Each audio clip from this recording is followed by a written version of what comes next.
નલિયા સહિત દક્ષિણ ગુજરાતમાં હાલમાં વરસેલા મુશળધાર વરસાદના પગલે ગુજરાત એસટી વિભાગ દ્વારા સલામતીના ભાગરૂપે બસ સંચાલન બંધ કરવાનો આદેશ આપવામાં આવ્યો હતો। જે અનુસંધાને અંકલેશ્વર એસટી વિભાગ દ્વારા સલામતીના ભાગરૂપે અંકલેશ્વરથી સુરત, નવસારી, વાપી, સેલવાસ, આહવા રૂટ બંધ કરવામાં આવ્યો હતો। તેમજ અંકલેશ્વર, ડેડિયાપાડા, સેલંબા, શાહદા રૂટ જે મોવી ગામ પાસે ડાયવર્ઝનનું ધોવાણ થતાં બંધ કરવામાં આવ્યો હતો તથા અંકલેશ્વર, હાંસોટ, ઓલપાડ, અડાજણ રૂટ પર વડોલી પાસે નદીના પાણી ફરી વળતા બસ સેવા બંધ કરવામાં આવી હતી। જ્યારે અંકલેશ્વર, હાંસોટ, કંટિયાજાળ રૂટ પર દંતરાઈ ગામ પાસે વનખાડી પર બનાવેલ ડાયવર્ઝનનું ધોવાણ થતાં બસ બંધ કરવામાં આવી હતી।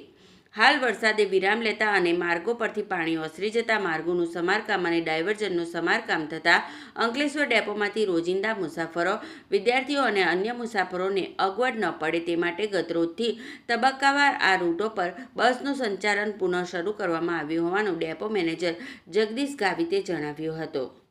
જેબી ગાવિત, ડેપો મેનેજર અંકલેશ્વર। હાલમાં જે ચોમાસાને ધ્યાને લઈને વધુ વરસાદના કારણે ખાસ કરીને 23 અને 24 તારીખમાં ખૂબ જ વરસાદ સમગ્ર ગુજરાતમાં પડી રહેલ હતો, જેમાં ભરૂચ જિલ્લામાં પણ સતત વધી રહેલા વરસાદના કારણે રસ્તાઓ બંધ થઈ જવા પામ્યા, જેના કારણે સલામતીના ધ્યાને લઈને ઉપલી કચેરીના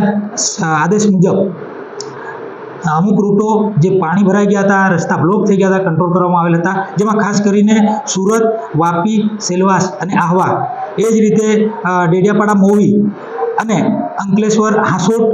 ઓલપાડ અને અંકલેશ્વર, હાંસોટ, કંટિયાજાળ જે રૂટો વધુ વરસાદના કારણે કંટ્રોલ કરેલ હતા, જે હાલમાં રાબેતા મુજબ જેવું પાણી ઓસરતા ગયા, રસ્તા રિપેર થતા ગયા, તે રીતે તબક્કાવાર અમે 24 તારીખ પછીથી 25-26 સુધીમાં શરૂ કરી દીધેલ છે। અને છેલ્લે જ્યારે અંકલેશ્વર, કંટિયાજાળ, હાંસોટ, કંટિયાજાળ વચ્ચેનું જે ડાયવર્ઝન હોવાઈ ગયેલું હતું એ પણ ગઈકાલે રિપેરની કામગીરી પૂર્ણ થતાં અમારી બસો રાબેતા મુજબ સંચાલન શરૂ થઈ ગઈ છે। હાલમાં કોઈ વિદ્યાર્થી ટ્રીપ, મુસાફરો કે કોઈને મુશ્કેલી ન પડે એ રીતનું સંચાલન અમારું રાબેતા મુજબ શરૂ છે।